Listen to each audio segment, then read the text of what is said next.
You're listening to the Board Game Snobs podcast, a ridiculous podcast with ridiculous hosts that discuss ridiculous things. And any mention of board games is purely coincidental. And so, without further ado, and with a heavy dollop of shame and embarrassment on my part, I give you the Board Game Snobs.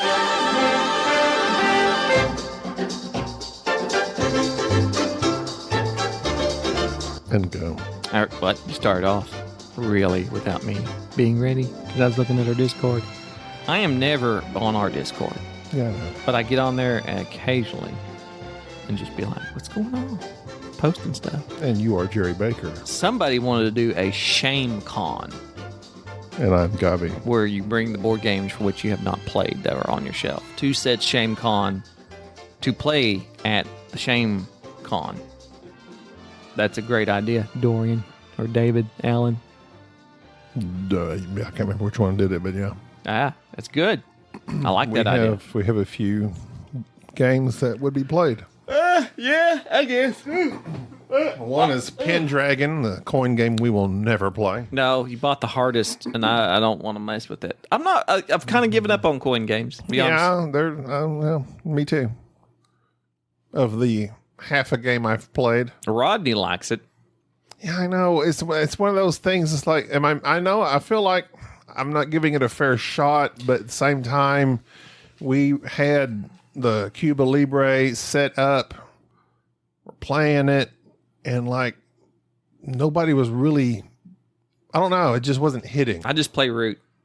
Well, that's another thing. It's like everybody says Root is basically coin streamlined, and not historical. we don't care for Root. Root's all right. I mean, it's just the whole super asymmetrical thing. I think that you get compelled to try to try to make yourself like something that is universally respected, or that you see others going on with the hotness about. Well, I think it's just it is a natural thing of if everyone likes something, there must be something to it, and sometimes maybe it's just like, am I missing something? And then you engage in whatever it is, whether it's a TV show, movie, book, game, and you don't feel the same way. Then it's like, well, why do these people like it? And then they can give the reasons, and you still disagree. But yeah, I mean, coin games are like a huge thing. Like they're like this whole subculture of coin games.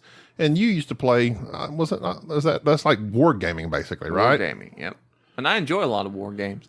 But is Apache Leader not a, well, no, that's not counterinsurgency, is it? No, there are several counterinsurgency games, but no, like you're confusing war games and counterinsurgency. Okay. The coin games are a completely different monster, where you're one side, asymmetrical, different things, different objectives, basically. It's not your typical dudes on the map, you're all trying to get hold of the map. Which I don't. Troops on a map. I don't like. That's why I said dudes on the map, just because you don't know what they are. You know, it could be troops, it could be this, it could be that, Right. whatever. Things on a map. I don't like the idea, that expression, that maybe I'm missing something. Fear of missing out. No, I'm not saying that. That's two different things. I know, but I think that's it. Like, what am I missing? Am I missing something? That's different. That's not fear of missing out. I think they're related. No, because one is you're missing I something. want to close that door now since my wife just came home. Oh, she's gonna start vacuuming. Probably. Start vacuuming. We're recording. She knows. Love you. Fear of missing out is that you want to obtain something because you don't have it, and other people, like ARCs right now, everybody's going crazy about it. Missing something after you've played it is wondering why you don't like it. They're not the same. Yeah. And I'm saying is the idea that you're missing something, that you've played something and you don't feel it, that there's something that the game didn't give to you that other people it did to others. Like I don't quite understand that phrase, I guess. We've played so many games. Yeah. That the vast majority of people, White Castle, we just discussed several episodes. I mean, there's several games that we play, me and you, Mm-hmm. and I'm thinking, what am I not approaching it? Am I not using it to my full potential? Gourd head. I think that what you're saying is that when you see the majority of people enjoying something and you don't like it, you feel as if you're missing something, like there's something you don't understand. Is that what you're saying? Yeah. Okay. Like something's not clicking with me. I should be enjoying this. Let me try it again and see if I did something wrong. Okay. Yes, there are times when that's the case. I would say that's rare, other than your mood when you're playing a game that could affect your judgment in it at the time, whether it be a social or negotiation game, a game being played wrong, a game being played not at its most player count, that type thing. That is a possibility. But I think that by saying that, you're basically trying to shoehorn yourself into saying you're just like everybody else. I mean, that's what it is. The vast majority of people enjoy a thing for whatever reason, or it appears that they enjoy a thing. Like a lot of times people play something and go on about something that really, it's a loud minority of people who really like it, and a lot of advertising and everybody playing it and everybody thinking it's good. But it really isn't anybody's favorite. It's not that great. It's just the mob mentality of it, I guess. The hotness of it, I think. Whereas going, well, maybe I'm missing out, maybe I'm missing something, is saying, well, of course, you're just like everybody else. Why don't I like it? And that I don't know. I don't like that. I don't understand that phrase, I guess. That's true. Because it's there's nothing wrong with being your own person. Oh, no, that's not what I'm saying either. There is something wrong with being your own person. If you don't agree with me, you're a loser. But, exactly. But no, I'm just saying is that if you play something and you don't like it, and you can express why you don't like it, I feel like that's just kind of the end of it. Like I'm not worried. I'm not boggled by the people who like Scythe. I do not like Scythe. It's okay. I'm very lukewarm on Scythe. I understand why people enjoy that. They've explained it to me. I can kind of see why. But there's tons of other games for which I would very much prefer over Scythe. And so thus, when people go on and say it's not their number one game, they play it, I don't understand the fervor for that, but good for them. I don't feel as if I'm missing something. Let us go into what we just played then. Sand. It's very coarse and gets everywhere. It's bad writing. They could have wrote that better. I quote. They could have wrote that better. Could have been like, where was the chemistry between those two? Where was it? It should have been there. They're both nice people. They're good actors. Good actors. Pretty. I think they just didn't write it. How do you write chemistry, though? They have chemistry checks on these movies, don't they? Like they bring in the actors, like, let's see how y'all bounce off each other. What's your chemistry like? That guy that played, that one James Bond, George Lansbury, very famously, his Bond girl hated him. I can't remember who she was, but it was like a thing, like in interviews, like she absolutely Lazenby. George Lansbury. It's like Angela Lansbury and George. No, George Lansbury. Or I don't know what you said. He's the. I know what you're talking about. Yeah, the one from the one. Yeah, thank you for adding into the conversation. Well, I just think you said George Lansbury. I don't know. No, it's Lansby or something like that. Okay. Something weird. It matters not. He's done one thing. Lazenby. He's done one thing. Oh, thank God that you corrected me. On Her Majesty's Secret Service, 1969. He's still alive. Yes. Anything else you'd wish to add? He has 6 children, 1 deceased. Spouses Chrissy Townsend and Pam Shriver. Has 2 spouses? Pam Shriver. Oh, no, that's not Arnold's Minnie wife. Shriver? No, what's Arnold's wife name? She's a Kennedy. Yeah, I know, but what's her name? I don't know. Mrs. Schwarzenegger? I don't know. Why are you looking at me? Arnold's wife. Why? Okay. Maria Shriver. That's what I said. I wonder if she's related to Pam. She could be. Maria's pretty old. Hey, can I get to my point before you completely derail everything that nobody cares about? I've I've never seen on Her Majesty's Secret Service, I don't think. Okay. Isn't it like the first one, Casino Royale? Are they not the same movie? I don't think so, but I may be mistaken. Go ahead. So the actress I won't interrupt this time. the actress that played the Bond girl reportedly like ate garlic before each of the scenes where they kissed, purposely just to be like to disgust him. Like did all types of weird things to kind of get at him. And like you can kind of tell there's no chemistry there. She absolutely hates him. Dame Enid Diana Elizabeth Rigg. There you go. She's dead though. He wins that one. So all that proves is that garlic does not extend. It is not the cure-all you think it is. It's not. I've been taking garlic pills. There you go. I don't think it affects. She was 82. Oh. That's a pretty good age, but my father-in-law is like 87. So yeah, you can't buy chemistry. It's there, it's not. Who when I think chemistry in the show, like Jackie Chan, Chris Tucker, like those I love buddy cop movies.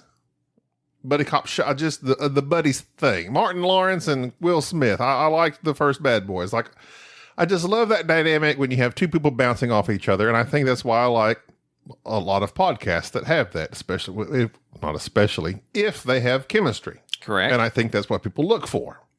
Chemistry. How would you define chemistry? I don't know. It's like the it factor. You either have it or you don't. No, I don't believe in the it factor either. I don't. You can't fake it. I think people can naturally. Now, of course, that is weird and hard. Like when you can't just put two strangers in a room and see. I guess you can. Yes, you can. There are some people that have like Soul Train. When I met, I immediately liked Soul Train in real life. But that's different from liking somebody. Y'all had no chemistry. Whatever. We were bouncing off each other like nobody's business. No, he didn't. We were left and right. No, it was fantastic. We nearly started our own podcast. Yeah, okay. But I mean, me and you, when we first met, we were kind of awkward. Well, I was. You were. Because I'm the quiet one. You're the... Right. You were aggressive back then. Not aggressive. You were aggressive. I wasn't aggressive. No, you weren't that bad back then. No, I wasn't. You slowly grew your aggression as your tumor grew. Yes. Deep inside me. You got angrier and angrier, and then finally they removed your anger. There you go. I don't know. It's indefinable. No, I think it's very definable. If you can teach it or you can pinpoint it, but it's not observable. Because you have just like opposites attract thing.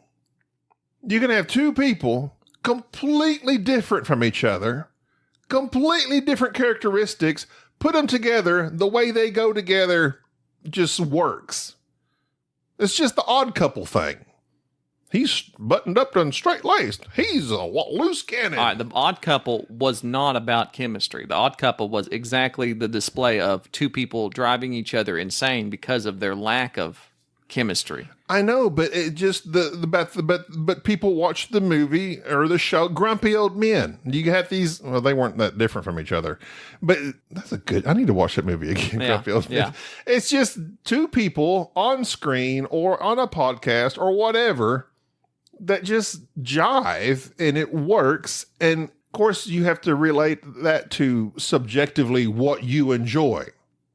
Like I listen to Comedy Bang Bang, as I've told you before. Mm-hmm. He has certain hosts and co-hosts that Paul F. Tompkins, he just clicks with that guy. Yeah. They just go back and forth like nobody's business. It's so simple, so easy. Then there's other people that come on there on a fairly regular basis. I'm like, they're not that great. But what makes that? What creates that? I don't know. What creates it or what makes it? Now, first off, I'd point out that you're bringing up several different movies and shows that all run contrary to the example. For instance, the Grumpy Old Men. That is not chemistry. They are not getting along. They're not bouncing off each other. They hate each other, and you're enjoying the conflict. What you're saying, I think, in terms of buddy cop stuff, is... But it's the same thing with Rush Hour, as to what you just said. But Rush Hour... They don't get along. Well... I would say that them together they did is intriguing. Get along. They did get along. Like at first, they started off that way, but then they worked together and it worked out. I mean, there's things of that nature that's different.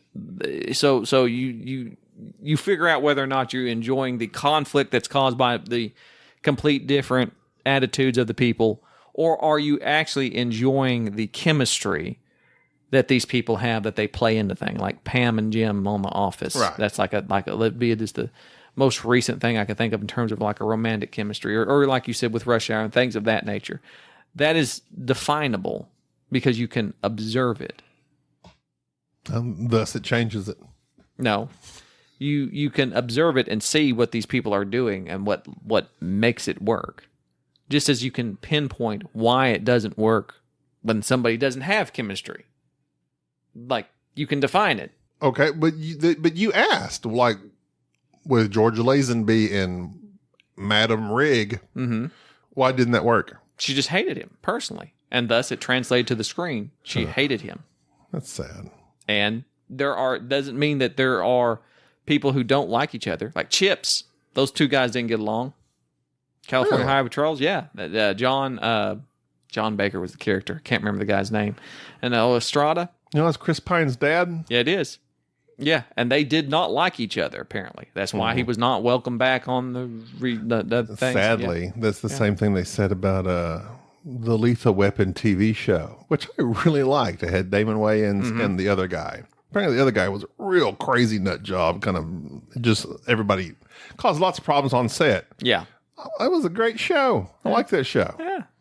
It's unfortunate. But your thing about chemistry, thinking that chemistry cannot be defined or developed. Yes, there is anything that you can observe of that nature and you can figure it out. Yeah. Well, okay, so I'm probably phrasing it all wrong, like you said, but I'm talking about just having on-screen characters that you enjoy watching together on screen. For instance, you have shows like, I'll just say Fast and the Furious. This is one of my favorite shows. You have all these people get together that are in this gang, and they talk back and forth and crack jokes, and they have this thing, and it's believable to you as an observer. Then you have shows like The Acolyte, when they have these people that are supposed to be all these Jedi went on this trip together, and even when they crack a joke to each other, I'm like, that was just awkward and not funny. So is it just the writing that creates the chemistry, or is there, because, you know, they say in a lot of these like rom-coms, they will put the two actors together just to see if they work together. Right. Like, just let them hang out for a little bit. So is it something in real life that correlates to the show, or is it how well the actors write, or a bit of both? It could be a bit of both. The writers, because we have examples of people who absolutely hated each other. Yeah, that's true. That have great chemistry on scene, and then there are people who really like each other that just they don't come across well in the movies. And so I'm kind of getting fuzzy. Sonny Crockett and Tubbs. Yeah, that's great. Crockett and Tubbs. That looked good. That worked out. But chemistry and all that, I don't know how we got off on this. I don't know why you're going on about what chemistry is. I don't know what your question is even. I think why is it me? Maybe it was you that went off on it. No, you went off on it. You posed a question about what makes chemistry and things of that nature, and you said you love buddy cop films. I know, but what were we talking about before that? I was talking about something. You've derailed it 4 times. Were we talking about sand? Yes, I was talking about sand. I brought up about... let's just get back to sand. No, I don't want to get back to sand. Jerry liked it. I felt it was another pick up and deliver game. Right. Well, it is a pick up and deliver game. This is a great game. And you know what? This bothers me. All right, go ahead. What bothers you? It bothers me when I win a game and I don't know what I was doing. Not that I didn't know what I was doing. I clearly knew I need to pick this stuff up, deliver it, make money. I did that up and down my little side of the board. Right. We just did a 2-player game of it. Jerry was like connecting the dots, and of course Jerry always grasps in-game stuff, and you know what you're going to do throughout a game. I'm going very tactically, like, well, there's some cubes over here now. I'll go get those. Well, I can deliver them here. I'll go get these cubes. I'll deliver them here. And I won the game. Well, I was playing it very poorly, and plus, I never win the first time we play a game. I know, but you do. But I don't like it when I win a game. You were playing a pick up and deliver when I game. feel like you've grasped it. I didn't grasp it. I said halfway through the game, I'm playing very poorly. I don't know. But anyway, I said those words out loud halfway through the game. I am playing very poorly. But because I was messing around. I don't like it when I win a game and I really don't think I did anything strategically to win it. Well, no. Because I didn't. I didn't plan it. Well, technically, the point of winning a game is to score more points than me. And you did, so there you go. And that could be because of my own fault. Well, that's true. The fault of my stars. That's what I do. Anytime we play a game twice, you definitely always win. Pretty much. But there's a reason for that, because the first time I play a game, I'm not playing to win. I'm playing either to teach it or I'm wanting to figure out the minutia of it, of what works. Now, there were a lot of things about that game I liked. Now, I want to bring something up about sand and about games like this.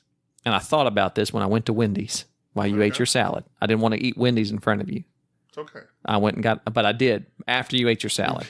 Yeah. I wanted to be supportive because you said, I'm going to eat a big salad. And you got a very large bowl. I had a salad bowl. And it was an actual... Here's the thing. The bowl you got would be the salad I would make from my family. I don't like to stir things up and have them spill out the sides. So I put my portions into a large container where I can stir vigorously and not have to worry about things spilling out the sides. Because that drives me absolutely insane. I eat most things in humongous bowls. I'm comically oversized is how I would say it. I have seen you take bowls that like literally I have made bread and stuff, and these are things that I have in my home, and I look and go, what is he doing? And you're like putting cereal in like one of those big stainless steel something or others. I'm like, what are you doing? But you don't fill it up. You just like, I don't want it to go out. You're so afraid of it going over the edge. I hate it spilling stuff. I find that interesting. I mean, it is a thing of which people would notice if you were just to eat out of it. You can't eat out of a regular bowl. I don't eat at home in front of a lot of people. I know. You don't eat out of a regular bowl. No, I do not eat out of regular bowls. They're too small. But everybody else does. Cereal, if you pour, like, I like to stir my cereal up in a regular bowl. No, okay. Don't even go. Why are you stirring up cereal? Because it needs to be. I need the milk to get all over the stuff. You don't stir up. No, you don't. Nobody. If you put sweetener in there. Nobody. Oh my God! I forgot you did that. That you put sweetener in your cereal. Oh yeah. Which is absolutely an abomination that I witnessed. A lot of cereals are already sweetened. I don't sweeten those. You sweeten. But I put sweeten in like bran flakes. I'm not just going to eat bran flakes as is. Okay, that's the point of eating bran flakes, is that you're not eating the sugar. That and the stirring. There's tons of things that you do with your food that I find greatly disturbing that I don't go on about because it is. It's a thing of, I'm around Enrique and I see weird things with Enrique constantly. Sure. And there are some things that eventually I have to point out and say, listen, stop that. Or why do you do that? And it's just habits that he's gotten, things of that nature. And I have just concluded that a lot of your food-based habits are just part of your neuroticisms. Because I have witnessed many of people eat cereal and other items. And the process for which you digest, you go about eating is weird. All right, I'm just saying that. That's not my point. I'm talking about sand. Okay, go ahead. It gets everywhere. I thought about this. At Wendy's. I got me a Frosty. I ate that in the car before I brought that in. Frosties are the best chocolate shake. I don't know. They're good. They're up there. I'm trying to think. I can't off the top of my head think of one that I like better. But they are good. Steak and Shake does pretty good. When you are reviewing a game, as you are this one, and you say, I don't like it, I understand that is your opinion, as you would say, that you don't like something. But can you go, this game is good, but I don't like it? Oh, yeah. Okay. That's where I'm at with, that's how I feel about sand. When I purchased it, first off, it's from De Beer, which is the game. I think they're from Portugal, if I'm not mistaken. I believe so, yeah. They make a game called Silk, which is a lighter game. My kids love it. It's a game where you just imagine if you were a sheep herder and you're protecting your sheep from this wolf, but they like made it like this really cool artwork. Aren't sheep herders called shepherds? Yes, but these aren't sheep herders. You're shepherding silk worms, very large worms, and it's this very space looking theme. Worm herder? Yeah, you're a worm herder. Wormerd. Worm herder. I like a worm with you. Worm herder. and you're trying to protect it from the space wolf. Okay, so it's Dune. You're just riding worms around everywhere. In silk or sand, you're getting me off topic. But in sand, it's a pick up and deliver that has. It's a heavy box for it being a little box. Very heavy. It makes me mad that this box is so small and you can't fit everything in it, and it's so heavy. But you have your own double layer player board that you put stuff in, and your player board is beautiful. The artwork's beautiful, and basically, the main mechanism of the game is that you have morning, noon, and night. So you activate these dice that get rolled. There's 4 colors. Everybody uses your little action markers to activate those dice and do the actions. And the whole point of the game is to get your little worm to travel around the map, pick up cubes, and then take those cubes to somewhere else to use money. Very basic idea. The game has some very rough edges, but the thing that makes the game beautiful is this little mechanism with the dice. The dice get rolled at the end of every day. So it's basically 3 phases where you activate your dice 3 different times. The dice are put out there where all the players can see how many pips they have on them. And you have these little 4 little action spaces on your board with your little bitty markers that you use. And you go, okay, I'm going to activate the white dice. And the white dice does this thing. Or I'm going to activate the blue dice or the red dice. The blue dice basically provides water to your worm, and water is depleted as your worm travels the desert. The red dice feeds your worm, and it loses strength and needs food as it travels the desert.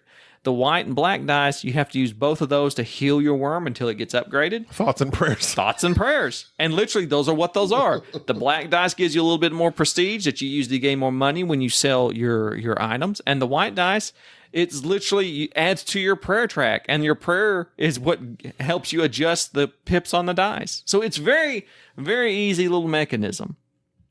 But the little different paths that you have to take, some are very smooth, some are very rough, some are shortcuts, and those, of course, which one you choose to go down.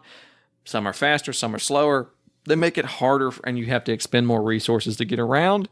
Plus, every time you pick up a cube, you have to put it on the action space, and if you have a certain color cube, it blocks that space. You can't use that dice.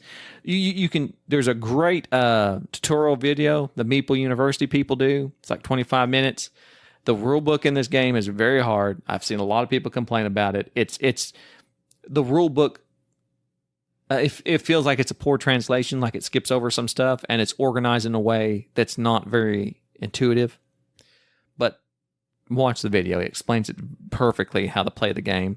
And you're just, as you're delivering stuff, you're moving cubes around and putting them on your player board to kind of get more upgrades. And you've got your little helpers that are with you on the convoy that eventually you can flip them over and they become powerful and give you a neat little power to use. And it's just a very nice game. It is probably the best pick up and deliver game I've ever played. I was trying to think of a pick up and deliver game. I like Yukon Airways better. I do not like Yukon Airways better, and here's why. 1, you don't because you sold it. 2, Yukon Airways can be gamed. There was a flaw in terms of the little Christmas tree track thing that gives you points. Plus, yes, Yukon Airways was good. Don't get me wrong, but in terms of other pick up and deliver games, the only other game I think that we keep in our collection that I would even say is like a pick up and deliver game is Yokohama. It's more of a pseudo Moncala worker placement though, where you are collecting resources and then delivering them to this one spot. Trail mix. But yes, in terms, I really think that Sand is probably the best pick up and deliver game I've ever played. Well, I was just thinking, I always just put up two straight up games, mechanisms aside, even though they are related and have dice and pick up and deliver. If you presented me Yukon Airways or Sand, I would go Yukon Airways at this point in time. Sand, my pros to it is that it is absolutely beautiful. Like the art on everything is just, I told Jerry it's Disney-like. This artist, I don't know, Mado Pina and Ernest Sala. Fantastic. If they do that on all their stuff, I just, they should be like in the line. They should be in the hallowed halls as Ian O'Toole, where everybody knows these people. Because their art on this game is beautiful. The cards and everything. It's beautiful. However, as I said in a previous podcast, table presence doesn't mean anything to me if I don't like the game. It's not that I didn't like this game. It just didn't wow me. Like, I have this player board. I really liked, I mean, it's inlaid boards. The art is beautiful. It had all this. It's just like you would just discussed what we originally led into in this game. Everyone likes this game. Jerry said he likes this game. And I'm playing it, and about halfway through, I was like, let's pick up and deliver. I mean, I'm just, this is a genre of game I'm just not crazy about. You go here, pick stuff up, take it there. Now, the way you do that, you can be more, the person more efficient in that beats the other person. I don't know. It just, I liked the die because for whatever reason, I was just rolling all ones, and that was brutal because you can offset the die with, like Jerry mentioned, the thoughts and prayers or money. And that's great. There you go. You can have ways to mitigate the die rolls. That's always fantastic when people do that because that's necessary other than you're just being screwed. It's good. I don't know. I think you need to play it more. I would not be opposed to playing it again. Two, and for my being a 2-player game as well, I just stuck to I literally just went up and down my side of the board. 2 or 3 places up, deliver back down here. 2 or 3 places up, deliver back down here. I just went up and down my side of the board. I did not visit other Jerry mentioned at the end of the game, there's like a whole aspect of the game we didn't even touch. Right. And I think this game kicks off more with 3 players. I think playing it with just 2 kind of hinders it a little bit. I think having multiple players, whereas this, there is a solo version of it, of course. I think that it kind of felt like you're just playing a solo version of the game when you're doing that. And I think when you're playing 2-player, at least, you could very easily do it simultaneously as long as you're not on the same side of the board. Because the moves you're making over there don't affect anything I'm doing. I'm picking up these cubes. I want to deliver them over here. There are some reasons to maybe go in player order, but if you're not crossing paths, I don't see the need for me to wait on you to finish your turn for me to do my stuff. Just for reference, DeVere is the same people that made the Red Cathedral, which of course we really enjoyed, and as well as Silk, and what was the other one that was just we just talked about, the 3 Ring Circus, that one as well. I haven't played that one. Let's see. And this is in the universe of Batoku? Correct. And so Silk. And so they had several games that have come out. I have not got to play that Daitoshi, which is apparently another game that's a worker placement type game. I really want to play that. I've not gotten a chance. But this is my point being is that this company is quickly becoming one of my favorites. The games that I've played of theirs, from Michael Strogoff and the wine game that leaves me, and they also did Jerusalem. So they've got a bunch of great games, as well as that Paris, the City of Lights. Remember that one? We played that one. We had several of those like that. Don't they do the little Sherlock game, the little 2-player Sherlock game? I believe they do, if I'm not mistaken. But yeah. So worker placement is not my favorite mechanism, but I would say that this is probably the best I've ever played. And so pick up and deliver. I said worker placement? Yeah. Okay, pick up and deliver. This is the best I've ever played of that genre. I don't like worker placement. I mean, pick up and deliver. And even though I knew that when I purchased this game, I was still intrigued by not only the artwork, the board. I think these are first-time artists and first-time designers even. And just the love that this game was getting on BGG made me wonder if this is even something I'd want to play solo, which I haven't got to play the solo. This game's got a lot of stuff in it, but I'm thoroughly enthralled with it. Not just the options that you have from having different player powers if you want, picking different convoy assistants, the way that it scores. I think one of the intuitive things, and this is generally indicative of a good design, is that this game does not have a victory point track. Every Euro game that kind of you have that trope. This game is just money. Money is what you need to win. That's what it takes to win, and that's the victory points at the end of the game. The fact is that you use money to change the pips on the dice. So you have to use money sometimes to go, well, I have to basically get rid of victory points to change this dice to do something useful. There is this block in people's minds that if it's on a victory point track, they won't go down on a victory point track to use this item because it's victory points. When you take away that track and give them money instead, even though they know money's the victory points, they'll spend money to do something. And I think I like that mechanism, just a little small change in the nomenclature of the game that goes, okay, spend money, whoever makes the most money at the end of the game wins. I really enjoy this game. I'm wanting to play it solo and see, but it's one of those games at the same time I can look at it and go, I wonder what I'm missing. No, I go, this is not a game that I typically would enjoy. But people who like those pick up and deliver games are going to go crazy about this one. It's interesting when you said that these are first, and I clicked their stuff on Board Game Geek, and yeah, this is their. So when you said that, I was like, no, well, I thought they've put these games in the same universe, and they're not even the same designers and or artists.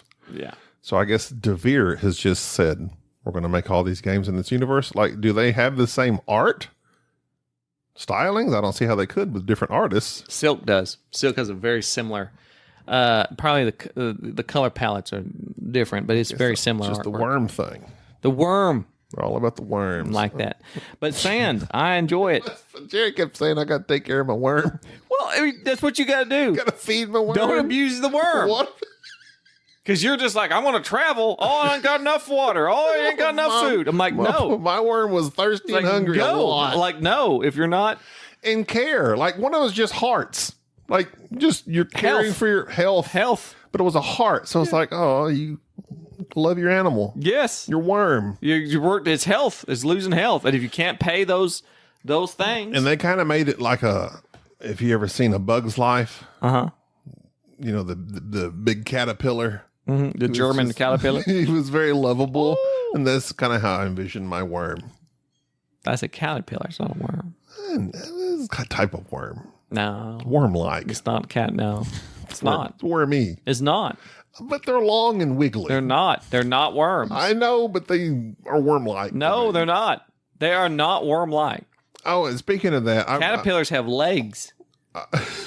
I understand what you're speaking of, but they resemble worms. No, they don't. They're worms with legs. No, that's like saying they're like sharks with feet. Like no. Snakes and lizards. Lizards are snakes with legs. No, they're not. They're very similar. No, they're not. I think so. They're not. No, biology says no. They're not. I think so. They're not. You can think all you want. They certainly are not. Snakes and lizards are the same? I didn't say they're the same. I said they're similar. Well, that can mean anything. Everything can be similar. Oh, well, I mean, it's like snakes are like lizards are like snakes with legs. No. So, speaking of polls, we had posted the one previously that Jerry just ignored and discussed everything on the poll. That's fine. I had posted some polls earlier in June. We had on Tom, and we discussed Deep Impact versus Armageddon. And I just wondered how most people felt about that. My dear friend Tom. Most people voted Armageddon. Of course. A few people, more than I expected, voted Deep Impact. I'm like, look, you enjoyed Armageddon way more. They haven't watched...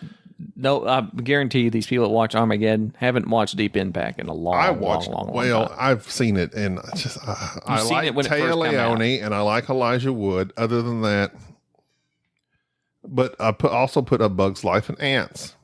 Bruno has some weird opinions, but he was an ants guy. Yeah. I'm not into the Woody Allen ant. Bugs Life was one of my favorite Disney movies. Yeah, they're not comparable.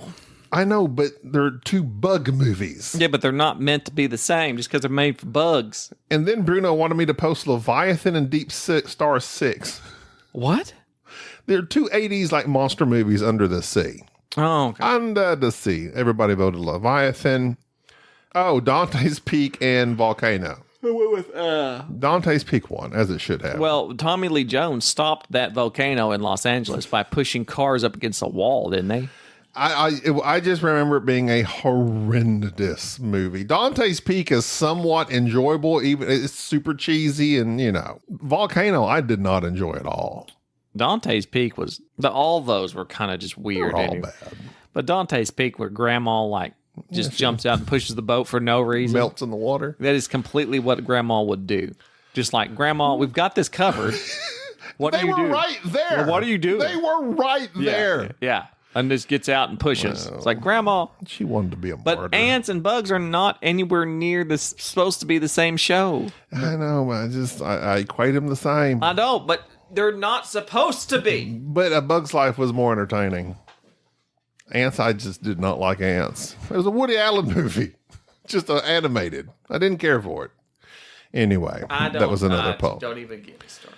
All right, Don't well, even let's get me see. started on your polls and false equivalencies. That's going to do it for this episode.